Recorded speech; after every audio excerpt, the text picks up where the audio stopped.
Ladies and gentlemen, welcome back to Get the Shot, brought to you by Tamron Australia. We have another really good episode today. We've got another runner-up of the Australian Photographer of the Year. We've got the magazine right here, this one. Today we have Brett Ferguson. He was in the People and Portraits category, the runners-up. We have the photos from that right here. I've just very charmingly held them up in front of the camera. We'll see how all of that looks. Brett, thank you for coming on the show. Thanks for having me, Joe.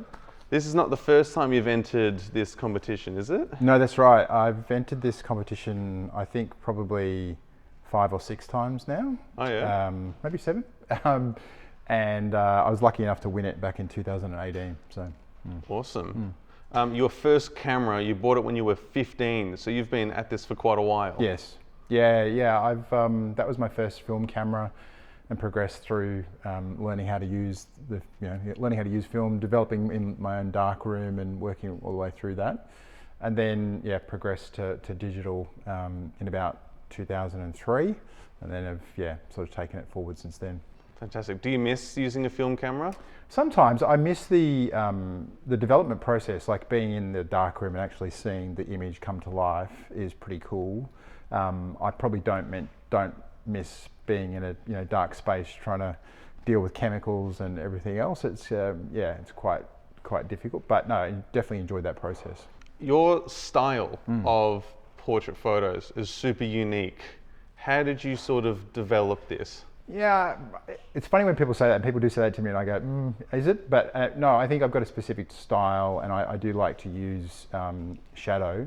It is ultimately what pulls at my heartstrings as to what I'm interested in producing. So quite often you'll just naturally gravitate to a certain style, because over time you'll cull those images that you don't like, and you'll move towards the ones that you do like, and then you'll try and push into that direction. So I think for me, it's been about, I like to use the analogy of a tree, and the fact that I like to cut off those branches of the tree that I'm not interested in, but I'll create new little shoots that I'll go after those opportunities to grow.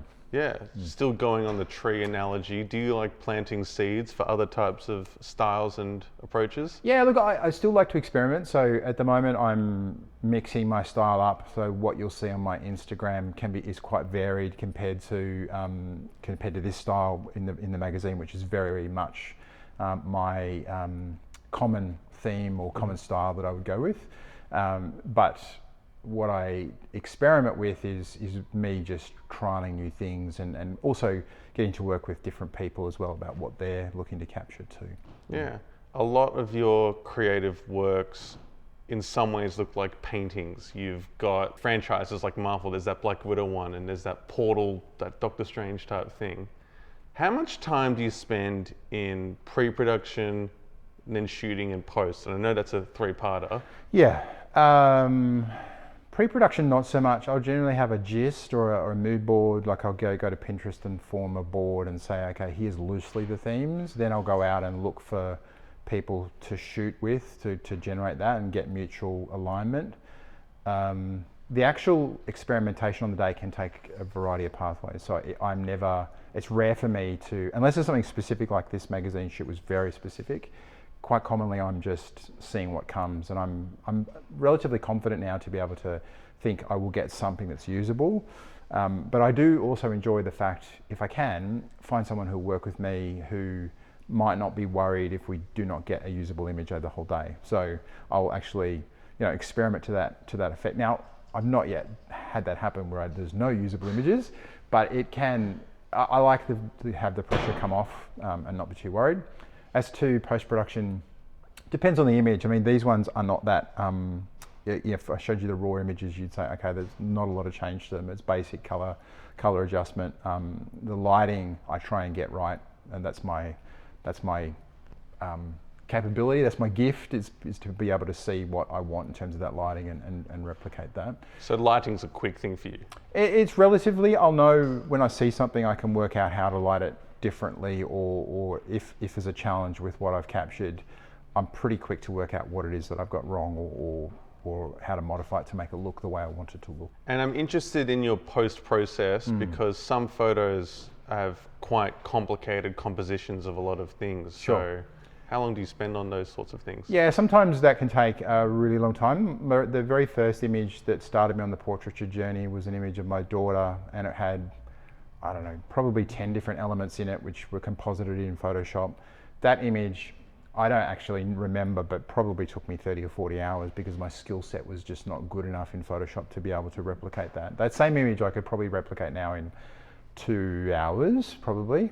Like, it just shows the skill gap between where I was and where I am now. But that, so the image will drive what the needs are. But as your skill level increases in post-production, you can be a bit faster and a bit, you know where you need to start. But that's where it's really important to get the lighting right in the first place. Yep. To get the model right, to get the clothing right, to get the location right. If all of those things come together, you've got a lot less work to do. Do you like spending that time troubleshooting? And because I would hate spending 40 hours on an edit, let alone a single photo. Yeah, I mean, sometimes it's funny but the image back from 2018, I almost gave up on the image. Like, my intention was not to enter it in the magazine.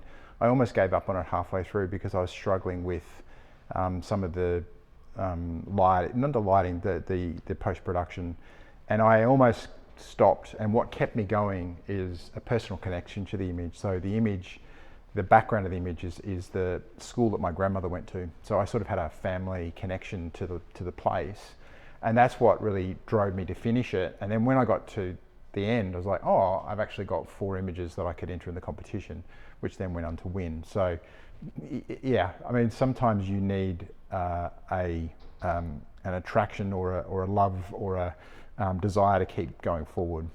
Yeah, wow. Put wind in your sails, I guess. Yes, exactly. Let's talk about the current photos that you've entered. Yes. They'll be on the screen as Yes. well as we're talking about them here. Yeah. Talk to me about how you came about shooting these. So this was a well-planned shot at an old post office in central Victoria, and I'd scouted the location, been to have a look at it. I had in mind to shoot with this model. This is Ivana DeLune. She's a very famous Melbourne burlesque artist and international performer. She's heading overseas later this year, I believe. And I'd shot with her as part of a promo shoot that I did for another show, for a burlesque show that was happening in Melbourne. And when I met her, I was just watching her move and her posing, and that was just 100% because she's a professional artist. She knows how to hold herself. And so I was pretty excited to get her on this project. And then this location is very much my style of location in terms of some of the colours and the textures in the wall and the building, because of its age, very much aligned to my style and the way I like to shoot. So then it was just a matter of finding locations within the building that would deliver these images. We shot over 1,500 images, completely different styles. We had 4 or 5 different outfits. For this competition, it's important to try and get some sort of congruent theme going on. So this was just this part of the shoot which I chose. But yeah, it was a great project. Took a lot to plan it and deliver it. It was costly because you're hiring a location, the model, and then the work afterwards to deliver it. But yeah, I'm happy with the set. Yeah, so you've got all these outfits, you've got this wonderful location, and you've got this model who's down to do anything. How do you not get lost in the creativity? How do you ground yourself? I think the wallet helps because you are constantly thinking about how many dollars per minute that you're shooting at. So I had a deadline to get out of the building, and I had a deadline for the booking with the model. So it's really about, okay, I've got these ideas in my head. It is hard sometimes. Some of this is a mixture of natural light and studio light, but for these shots. But in other parts of the building, I was shooting natural. Other parts I was shooting studio lights, so I'd actually set the lights up in certain locations. So I'd looked around the building, worked out where I was going to shoot natural, where I was not going to. Then for me, the challenge is not getting stuck in one location for too long. So you might go, oh, look at this light, and just click, click, click, click, click, and then think, hang on, actually we've still got to shoot that dress in that room, and and planning it ahead, because you've got to, it takes yeah, Ivana's very quick, but it takes 20 minutes or so to get in and out of an outfit and get ready for the next shot. You sort of created a bit of a story with these 4 images. Did you want to sort of share again what Yeah, that I mean, is? I think it was loosely on the idea that if you see any video image of Ivana, she's very lively, vivacious, full of energy. But I also, so if you, because I'm one of her subscribers on Instagram, that you see also she shows her offside when she's at home and a bit drained of energy and talks about that. And I think for me it was a bit of a concept about how do I show not such the energetic, vivacious side, but the performer sort of in almost reflection and downtime, still dressed to the nines, but about how do you start to show that. So that was the brief that I gave her, and then she executed on that. Yeah. Do you have a favorite photo amongst these 4? I do for different reasons, but they're each important to me. I mean, the one of her standing is probably not Welcome as... to hold it and Yeah, so if this one is probably... I like the her feeling that she's portraying in this one, but it's probably, of the 3, it's probably not the least. This one was...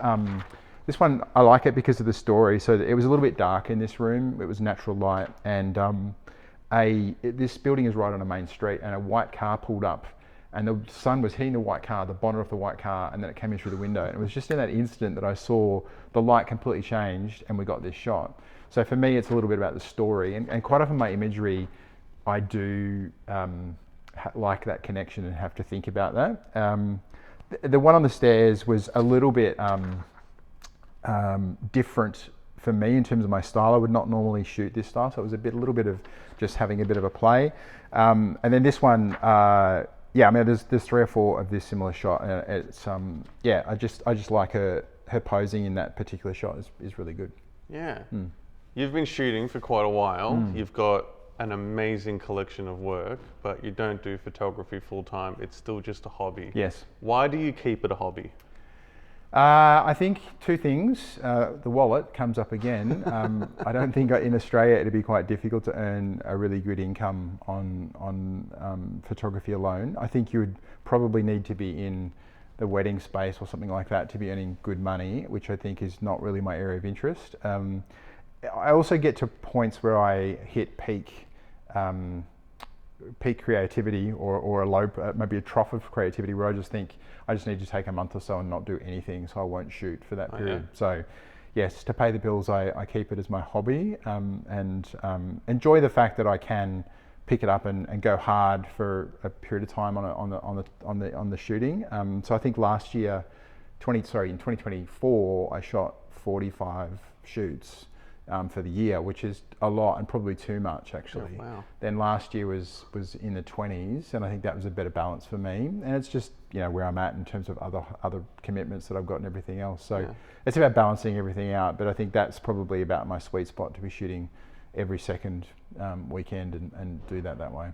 Are you good at identifying when you're on like a creative high and when you're also like mellowing out a little bit? Yeah, my biggest problem is that the creative high happens when I'm booking, and then I have to pay for it later because I've got all these shoots booked, and then I realise I've made commitments to people to shoot, and then I sometimes it can become a grind because you've created this monster. So sometimes there's not enough.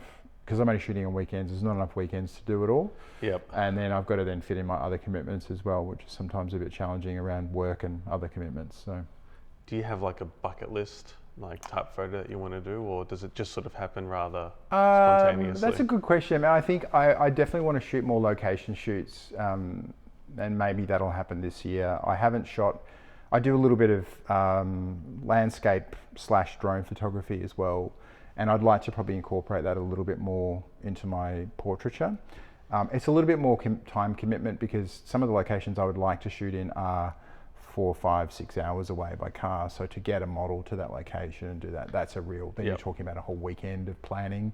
But it is something that I am sort of interested in doing. So you're using models and landscapes, combining them? Yeah, so I've got, trying to put the 2 things together, and particularly, the drone's fantastic for getting a new perspective on a location, and to include a human element in that, I think lots of photographers do it, but it's something I want to explore a bit more. I think you're maybe the first drone photographer that we've had on. Okay, there you go. So how did you get into that? That was, Early days, I went the hard way, which is to get into what's called, is it KAP, kite aerial photography, where you basically take a kite, attach a camera to it, and then send the kite up, so you get like a drone shot. So when drones were too expensive, or not, maybe the quality of the cameras on them weren't good enough to capture what I wanted to capture, I was using like a GoPro, like a high res GoPro, to get good images.